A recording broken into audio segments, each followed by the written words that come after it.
জাপানের টোকিওতে এক বাংলাদেশি ব্যবসায়ী আমাকে বললেন যে ভাই আমি আমার একটা কফি শপের দোকান ছিল ওনার, বলেন যে সেখানে একটা কোরআনের কপি ইংলিশ ট্রান্সলেট এটা আমি জাস্ট ওই ক্যাশ কাউন্টারের সাথে আমি রেখে দিয়েছি। এটা আমার পার্ট অফ কৌশল ছিল, আমি এটা দাওয়ার জন্য রেখেছি, ইসলাম প্রচারের জন্য রেখেছি, ওকে রেখে দিয়েছি। তো যখন সিরিয়ালে থাকে অপেক্ষা করে জাপানিজরা, ওরা বই পড়তে অভ্যস্ত, অনেক বেশি বই পড়া পছন্দ করে। তো উল্টায় দেখে যে এত সুন্দর বাইন্ডিংস এর বই তো সচরাচর হয় না। কোরআনের ইংলিশ কপি যেটা কিং ফাহাদ প্রিন্টিং প্রেস থেকে ছাপা, অনেক সুন্দর, অনেক শক্ত বাইন্ডিংস এর।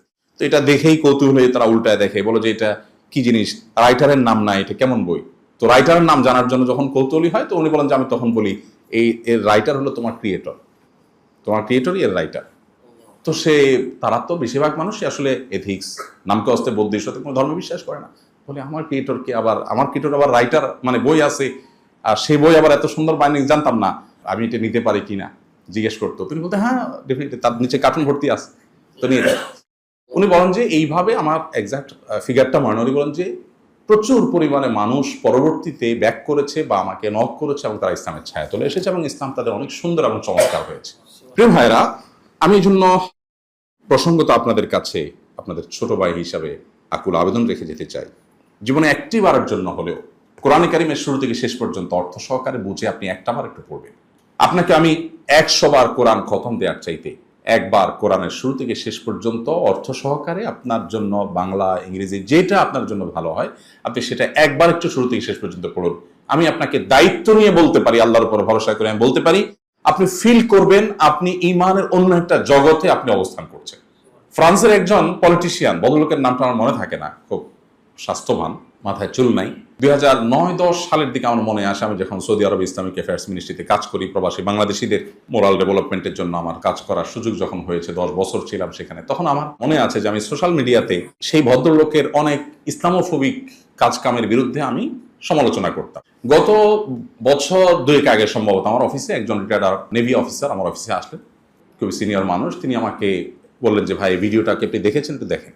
দেখি যে এক ভদ্রলোক ইংলিশে লেকচার দিচ্ছেন, তাকে দেখলাম আরে এই তো সেই লোক যার বিরুদ্ধে আমি বহু লিখেছি। দেখি তিনি পাক্কা মুসলমান এবং তিনি বক্তব্য দিচ্ছেন যে আমি মুসলিমদের বলতে চাই তারা যেন জীবনে একবার হলেও প্রফেটের জীবনটা পড়ে।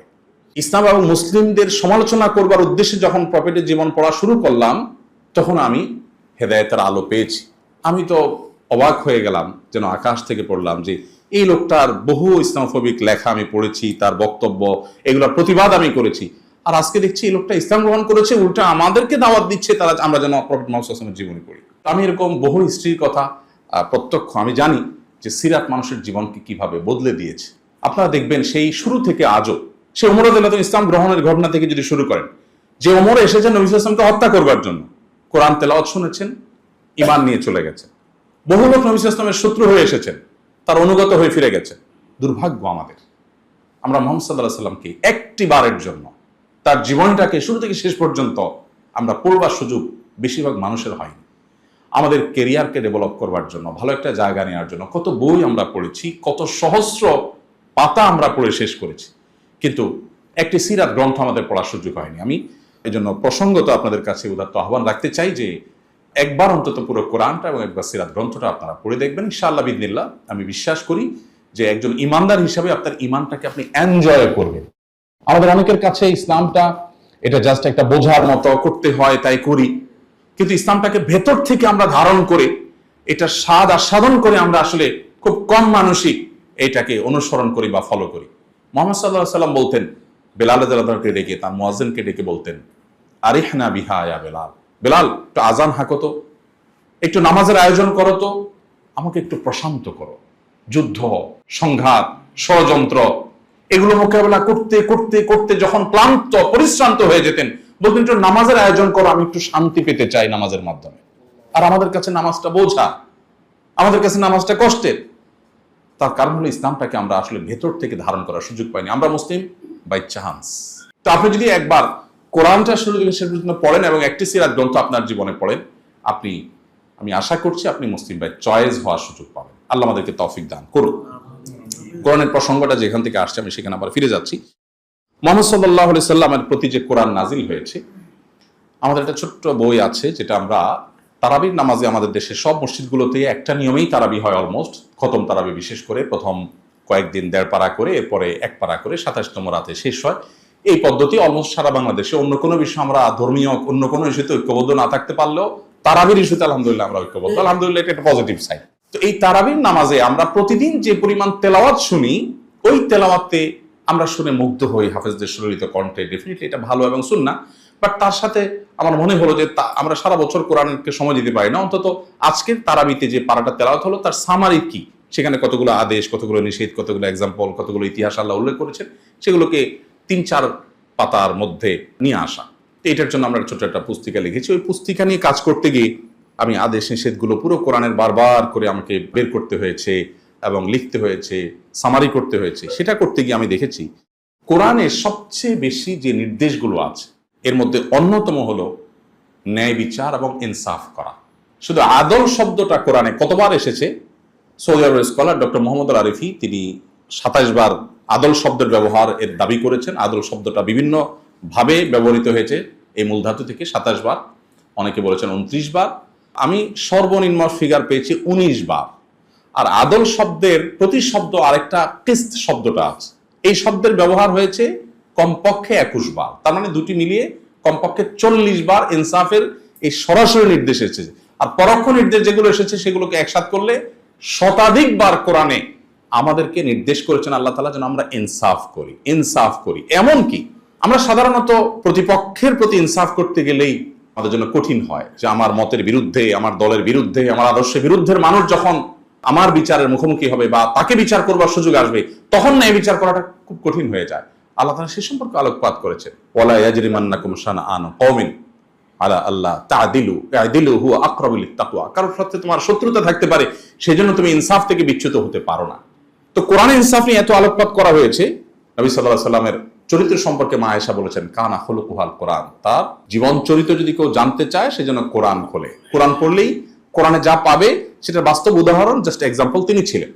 তো যেই মানুষটার প্রতি নাজিল হওয়া কোরআনে এত বেশি ইনসাফের কথা বলা হয়েছে, এত বেশি আদলের কথা বলা হয়েছে, তিনি কিভাবে রাজনৈতিক এবং রাষ্ট্রীয় নেতৃত্বে যে বিচারহীনতার চ্যালেঞ্জ, শোষণ এবং আরো যত রকমের চ্যালেঞ্জ আছে সেগুলো কিভাবে তিনি ওভারকাম করেছেন সেটা বলার অপেক্ষা রাখেন, এবং স্বল্প সময় সেটা আলোচনার সুযোগও নেই।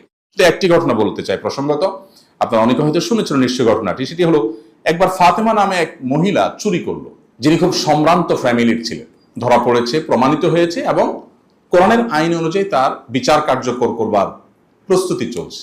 এদিকে সবাই কানাঘুষা করছে, এরকম সম্ভ্রান্ত একটা ফ্যামিলির এই নারীর উপরে শাস্তি কার্যকর হবে, এটা কোনোভাবে অ্যাভয়েড করা যায় কিনা।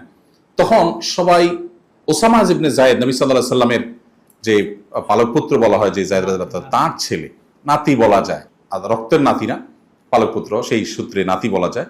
তো সে ওসামা ইবনে যায়েদকে নবী সাল্লাল্লাহু আলাইহি ওয়াসাল্লাম অনেক স্নেহ করতেন। সবাই চিন্তা করলো যে নবীজি এই শিশুটাকে অনেক ভালোবাসে, তাকে দিয়ে বলাতে হবে, আমরা কেউ বলতে পারবো না, তাকে দিয়ে বলালেন। নবী সাল্লাল্লাহু আলাইহি ওয়াসাল্লাম রাগান্বিত হয়ে গেলেন, আল্লাহর বিধানের ক্ষেত্রে তোমরা আমাকে সুপারিশ করতে আসছো?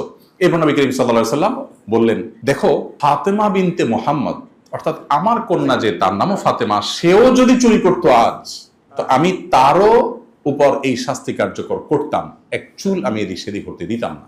একবার এক লোক যুদ্ধ চলাকালে জিহাদের ময়দানে প্রতিপক্ষের, শত্রুপক্ষের মক্কার মুশরিকদের তরফে যুদ্ধরত ছিল, তাদের সাথে মক্কা থেকে আসছে এবং অনেকগুলো পশু সম্পদ তার তত্ত্বাবধানে ছিল, ছাগলের পাল তার অধীনে ছিল। তিনি মূলত মুসলিম হয়েছেন ভেতর থেকে, বাট মুসলিমদের সাথে যোগদান করবার সুযোগ পাচ্ছিলেন না। যুদ্ধের নাম করে তাদের সাথে বের হয়ে এসেছেন। যখনই দুই দল কাছাকাছি অবস্থান করছে, তিনি ছাগল চড়াবার ভান করে মুসলিমদের দলে ঢুকে গেলেন, যে তাড়াতাড়ি মুহাম্মদ সাল্লাল্লাহু আলাইহি ওয়াসাল্লামকে বললেন যে আমি কিন্তু মুসলিম, আমি প্রতিপক্ষের হলেও আমি আপনার অনুগত, বাট আমি সুযোগ পাচ্ছিলাম না, এখন আমি চলে আসছি। নবী করিম সাল্লাল্লাহু আলাইহি ওয়াসাল্লাম তখন দরিদ্রের কষাঘাতে তিনি জর্জরিত মদিনার নেতৃত্ব দিচ্ছিলেন। এতগুলো পশু সম্পদ ওই লোক নিয়ে এসেছে, সব প্রতিপক্ষের, শত্রুপক্ষের। নবীজি সাল্লাল্লাহু আলাইহি ওয়াসাল্লাম বললেন, তোমাকে ওয়েলকাম, বাট এগুলোকে নয়, কারণ এগুলো আমাদের না, এগুলো তাদের। তোমাকে আমানত দেওয়া হয়েছিল, সো তুমি আমানত তাদেরটা তাদেরকে দিতে হবে। তোমাকে ওয়েলকাম করতে পারে, তুমি যে সম্পদ নিয়ে আসছো, ওরা আমার শত্রু হতে পারে, তুমি আমানতের খেয়ানত করে সেগুলো আমার হাতে তুলে দিবে আর সেটাকে আমি অ্যাকসেপ্ট করব, আমি সেই নবী নই, সেই মানুষ নই। তোমাকে এগুলো ব্যাক করতে হবে। দরিদ্রের কষাঘাতে থাকা অবস্থায় হিজরত যখন করেন, আল আমিন নাম, আমরা অনেকে হয়তো মনে করি আমাদের তো গ্রামে গঞ্জে শহরে আমাদের এলাকাতে তো আমাদের সমাজে তো অনেক লোক বিশ্বস্ত আছে, আমরা বলি লোকটা খুব বিশ্বস্ত। বাট বিশ্বস্ততার লেভেল কোথায় গেলে একটা মানুষ আল আমিন উপাধিতে এইভাবে ভূষিত হতে পারেন?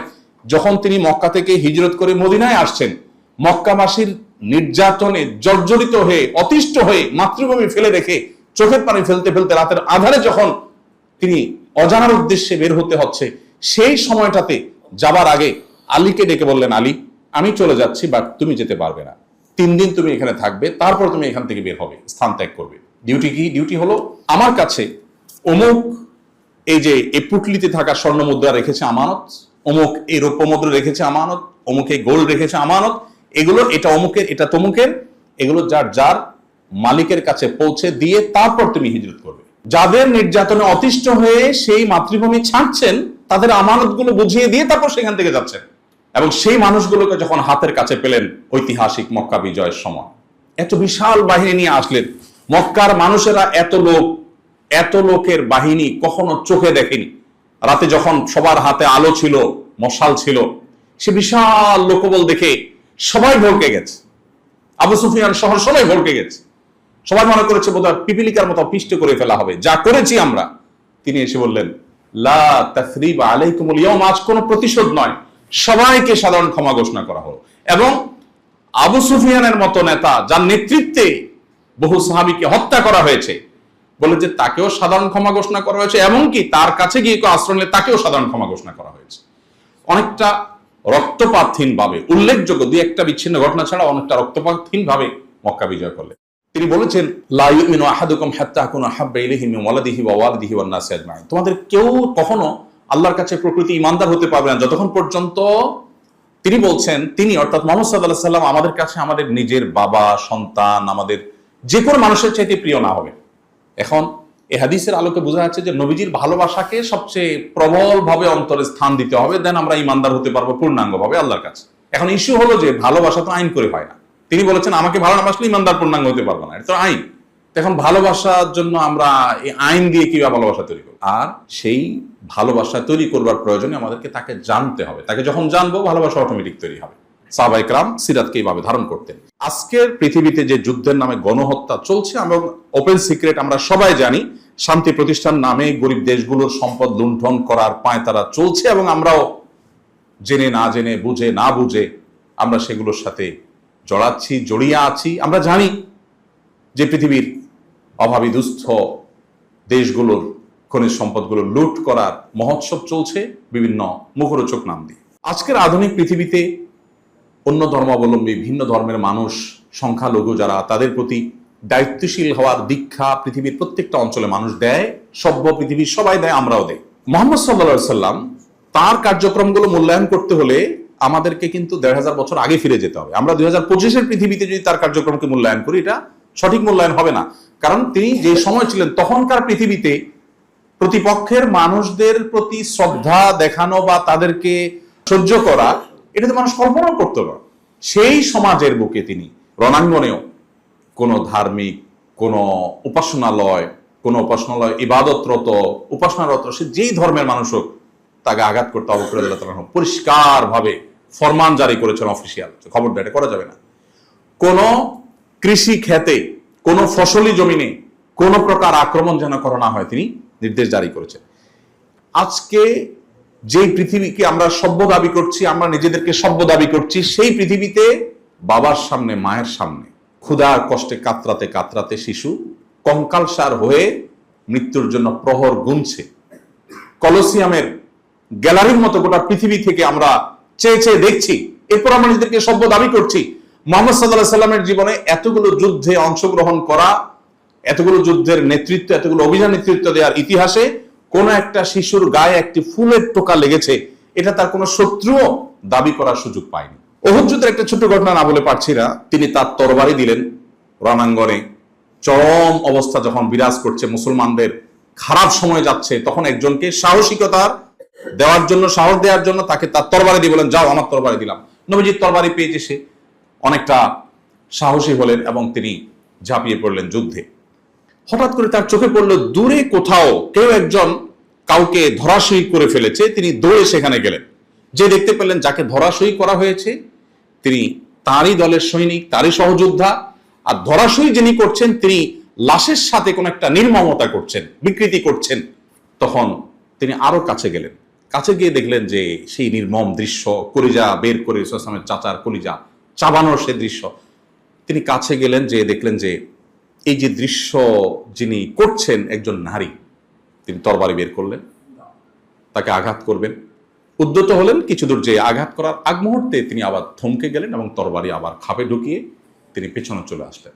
পরবর্তী তিনি বলছিলেন যে এরকম নির্মম দৃশ্য সহযোদ্ধার প্রতি দেখার পর পৃথিবীতে কোনো মানুষের ঠিক থাকার কথা নয়। আমারও সে অবস্থা হয়েছে এবং আমি তাকে শেষ করতাম যখনই আমার মনে হলো আমার হাতে যে তরবারি এটা যার, তিনি কোনোদিন কোনো নারীর গায়ে টোকা দেন। এই নারী যত মন্দ কাজ করুক, অন্য কেউ তাকে শাস্তি দেখ, বাট তার তরবারি দিয়ে আমি তাকে আঘাত করতে পারি না। আজকে আমরা নারী অধিকারের কথা বলি। ১৫০০ বছর আগের পৃথিবীতে নারী হিসেবে জন্ম নেওয়াটা যখন অপরাধ ছিল, তখন নারীকে মুক্তি দিয়ে কোথায় নিয়ে গেছেন, কোথা থেকে মোহাম্মদ সাল্লাল্লাহু আলাইহি ওয়াসাল্লাম, সেটি আমরা বেশিরভাগ মানুষই কিন্তু ইগনোর করি বা আমাদের আলোচনা সেটা উঠে আসে না। বৈশ্বিক সংকটগুলোর মধ্যে থেকে আজ আমরা যেটা বলছিলাম, বর্ণবাদ সহ আরো যত রকমের সমস্যা আছে, ধর্মের নামে সংঘাত, রাজনীতির নামে সংঘাত। নবী করিম সাল্লাল্লাহু আলাইহি ওয়াসাল্লামের ঐতিহাসিক বিদায় হজ্জের ভাষণে তিনি বলেছিলেন, আলা লা ফাদলা লি আরাবিয়্যিন আলা আজমি ওয়ালা লি আজমিয়্যিন আলা আরবি। জেনে রাখবে, কোন আরবের উপরে কোন নন আরবের শ্রেষ্ঠত্ব নেই। আমি 10টি বছর সৌদি আরবে কাজের সুবাদে আমাকে থাকতে হয়েছে। আমি খুব কাছে থেকে দেখেছি। আপনারা অনেকে মিডল ইস্টের কালচার সম্পর্কে আমার চাইতে অনেক ভালো জানেন নিশ্চয়ই। আরবরা অনারবদেরকে সাধারণত তাদের মধ্যে ইগো এত বেশি, আত্মসম্মান এত বেশি, তারা মানুষ মনে করে না। এটা হলো তাদের কমন কালচার। দুর্ভাগ্যজনক একটা বাস্তবতা। এটা আজকের না, এটা শত শত হাজার বছর আগে থেকে তারা এরকম। তাদের টেন্ডেন্সি এবং প্রবণতা অনেক পুরাতন। সেই আরব সমাজের বুকের উপর দাঁড়িয়ে নবী সাল্লাল্লাহু আলাইহি ওয়াসাল্লাম বিদায় হজ্জের ভাষণে বলছেন, আলা লা ফাজলা লি আরাবিয়্যিন আলা আজমি। ভালো করে শুনে রাখো, তুমি আরব হওয়ার কারণে কোন নন আরবের উপরে তোমার চুল পরিমাণ কোনো শ্রেষ্ঠত্ব নেই। শ্রেষ্ঠত্ব হবে তোমার কর্মগুণে, কর্মবিচারে।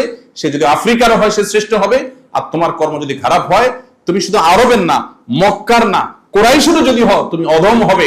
তোমার এই ভাষাভিত্তিক বা ভৌগোলিক পরিচয় তোমাকে কোনো শ্রেষ্ঠত্বের আসনে আসীন করবে না।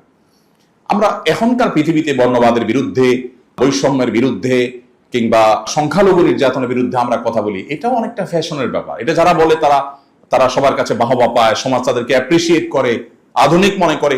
তিনি যখন বলেছেন তখন কিন্তু পরিস্থিতি এমন ছিল না। অতএব তার প্রতিটি বিষয়কে যদি আপনি সঠিক এবং যথাযথ মূল্যায়ন করতে হয়, তাহলে আপনাকে ফিরে যেতে হবে ১৫০০ বছর আগের পৃথিবীতে, যে তখনকার পৃথিবীতে তিনি এটা করেছেন, যেটা তখনকার পৃথিবীতে মানুষ হয়তো কল্পনাও কোনোদিন করেন।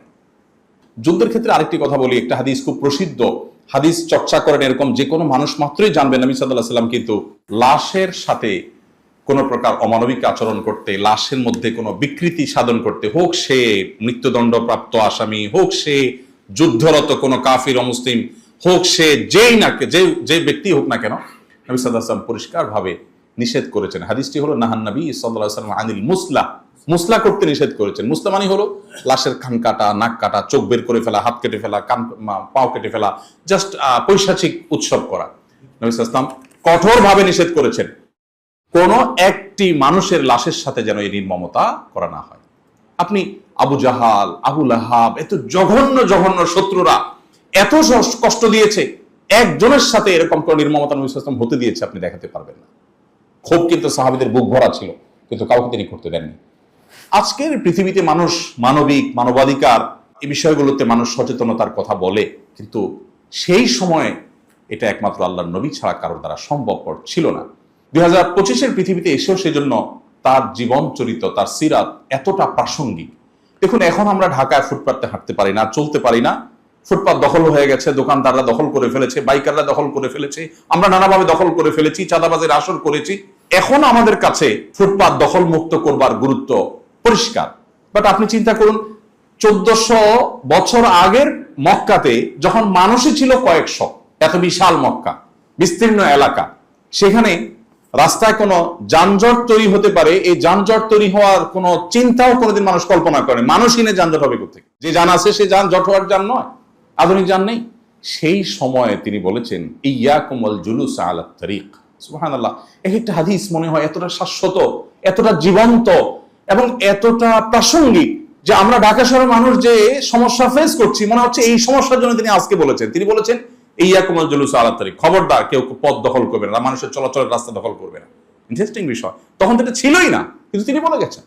তো সিরাতের আলোচনার শেষে এসে আমি কথা বলার উদ্দেশ্য হলো, নবী করিম সাল্লাল্লাহু আলাইহি সাল্লামের সিরাতের গল্প বললাম, আর আমরা সেটা নিয়ে গর্ব করলাম তার উম্মত হিসাবে, এটা আমাদের ডিউটি না। আমাদের ডিউটি হলো সেগুলোর অ্যাপ্লিকেশন, সেগুলোর বাস্তবায়ন। সেটা আপনাদের হাতে অনেক কিছু সুযোগ আছে, আপনারা আল্লাহর কাছে জবাবদিহি করতে হবে। আমি আপনাদের ছোট ভাই হিসাবে আমি সেই হাদিসটি আপনাদের স্মরণ করে দিতে চাই। নবীজি বলেছেন, আল্লাহ কুল্লুকুম রাইন ওয়া কুল্লুকুম মাসউলুন আন রাইয়াতিহি, তোমরা সবাই দায়িত্বশীল এবং সবাইকে যার যার দায়িত্ব সম্পর্কে জিজ্ঞাসা করা হবে।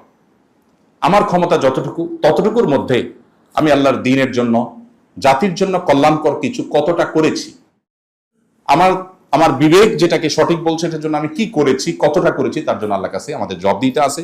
নবী সাল্লাল্লাহু আলাইহি ওয়াসাল্লামের সিরাতকে বাস্তবায়ন করবার এই উদ্যোগে সামিল হওয়ার সুযোগ আমাদের আছে। আমরা প্রত্যেকে যার যার জায়গা থেকে সেই কাজটা করতে পারি। আমি একজন সাধারণ ইমাম, আমি আমার জায়গা থেকে যদি আলহামদুলিল্লাহ এই কাজগুলো আসুন্নাহ ফাউন্ডেশনের মাধ্যমে আঞ্জাম দিয়ে থাকতে পারি, তাহলে আপনাদের আল্লাহ যাদেরকে অনেক বড় রেখেছেন, অনেক ভালো ভালো জায়গায় রেখেছেন, আপনাদের অনেক কিছু করবার আছে। আমি আশা করব সেই কাজটি আপনারা করবেন। তো দোয়া করি আল্লাহ তাআলা আমাদেরকে সেই সংকট থেকে উদ্ধার করুন, ভালো একটা জায়গা আমরা যেন যেতে পারি। আল্লাহ তাআলা আপনাদের হাত দিয়ে, আপনারা যারা আছেন প্রত্যেকের হাত দিয়ে আল্লাহ তাআলা যেন এমন কিছু কাজ করার তৌফিক দান করেন যেটা আসলে যুগ যুগ ধরে, শতাব্দীকে শতাব্দী ধরে এই মাটির মানুষ স্মরণ করবে। আমরা পিছিয়ে আছি পৃথিবীর অনেক দেশ থেকে, আল্লাহ যেন আমাদেরকে এগিয়ে নিয়ে যান, আমাদের মাথাকে উঁচু করেন। আপনারা যারা কাজ করছেন, রাত দিন পরিশ্রম করছেন, আল্লাহ আপনাদেরকে সেভ করুন, হেফাজত রাখুন, ঈমান আমলকে আল্লাহ তাআলা হেফাজত রাখুন। আমার এই এত দীর্ঘ সময়ের কথায় যদি কোনো ভুল হয়ে থাকে আপনারা ক্ষমা করবেন। ভুল কিছু বললে সেটি অবশ্যই আমার দায়, শয়তানের দায়। ভালো কিছু বললে সেটি অবশ্যই আল্লাহ তাআলার রহম এবং অনুগ্রহ। আল্লাহ তাআলা আমাদের সবাইকে এখানে যেরকম আমরা সমবেত হলাম জান্নাতুল ফিরদাউসে, একইভাবে আমাদেরকে আল্লাহ তাআলা সমবেত হওয়ার তৌফিক দান করুন।